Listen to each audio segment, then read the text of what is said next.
I'm just having my breakfast, my cup of tea, because yeah, this is a test request form, test requisition. I'm going to do a HIV test. Yeah, I got this from my doctor. I don't know if it happens to. I noticed that even here to do a HIV test, unless you're doing a home test, to do a HIV test, your physician makes a request. So my physician made the request for me. I'm going for HIV test. The last time I did a HIV test, I think that was in June last year. So it's over 6 months. So I'm going for a HIV test today.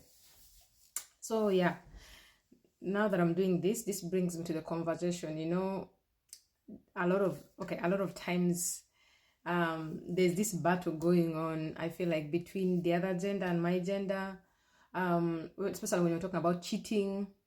And then men, I've met quite a number of men who say, oh, men are generally polygamous, so when women are making noise about women, have to understand that men are always going to cheat, so they have to learn to deal with it. There's men, every man cheats. Now, yes, every man cheats, if that's the truth, right? When it comes to cheating, I don't know about others, but I feel like the story, how people handle cheating is different for everyone. It's different for everyone. And for some, it's not just, oh, he cheated and he said sorry and it's okay. It's, you know, life goes back to normal. For people, for some, it's cheating. The effect of cheating is rooted in trauma.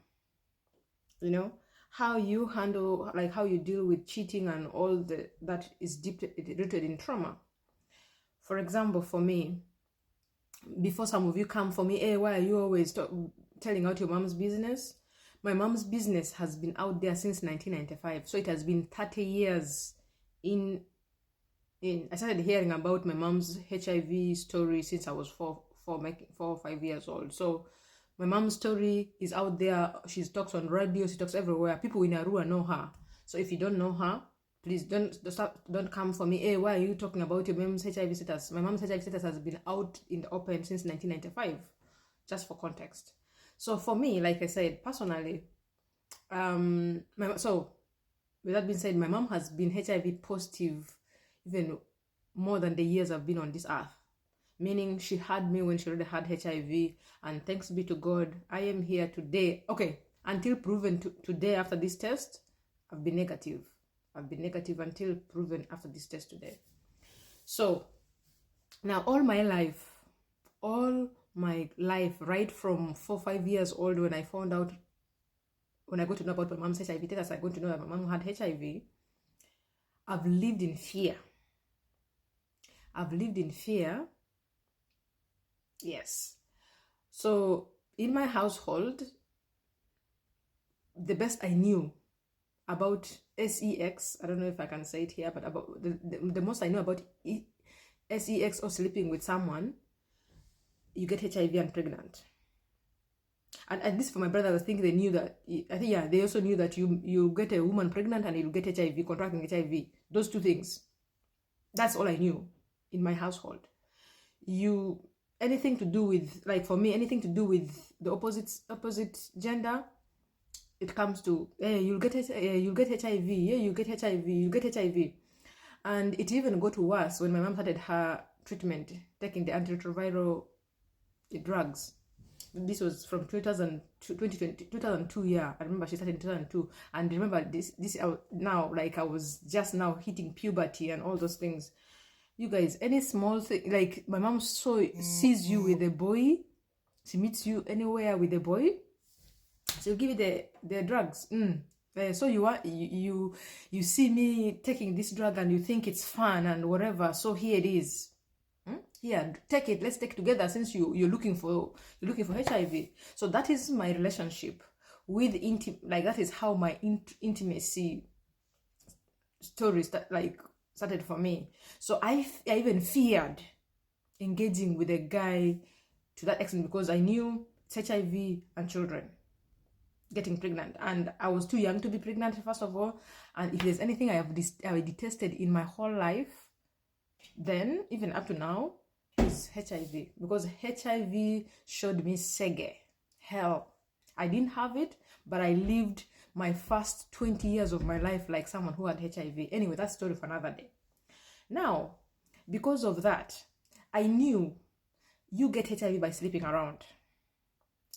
Now, in my adult life, I know you get HIV by having multiple intimate partners. Sleeping with people is when you get HIV. That's it. Now, for me, if I am with you, I am with a man and we are sleeping. When I get to know that you're also sleeping with another person,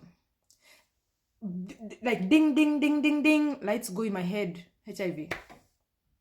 And like I said, for me, HIV is a very whole traumatic experience.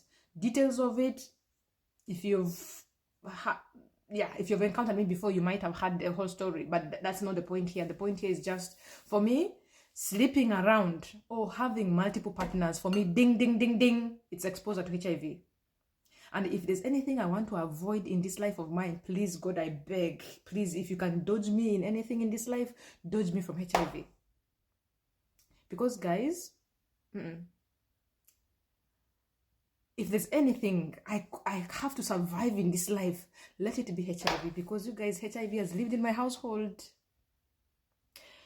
It was not rosy. It is still not as rosy. Though we talk about it like as a family. I don't really even hear my other siblings talk about it. Okay, anyway, don't mind. But we talk about HIV in my family. And like I said, my whole life, HIV, the word HIV, silimu, AIDS, whatever you call it, has been inscribed in my life. Actually, for the most part, in my home area, you can't mention my name and then the HIV story doesn't pop up. So that is how traumatic it is for me.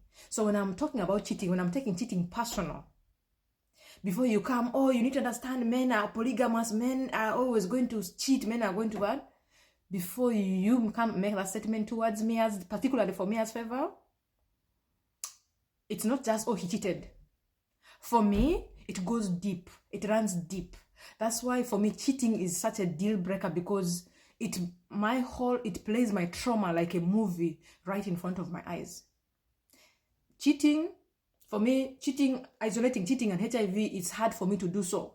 Because for me, it's like, okay, so if he's sleeping with her, who is she sleeping with, and who is that person sleeping with? And so the risk, immediately, I feel like you've put me in a lineup for contracting HIV. That is how cheating, for me, is interpreted. And that's how deep-rooted it goes for me. So sometimes how people treat this cheating thing, it's different for everyone.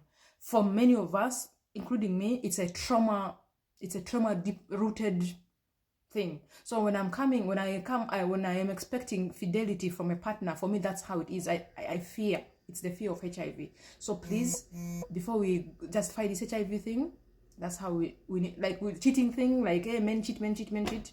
For me, that is it. So for people, it's just a different experience for everyone else. And for me, that is how it is. So you either, if it doesn't work, for me, cheating is enough for me to leave a relationship because of that.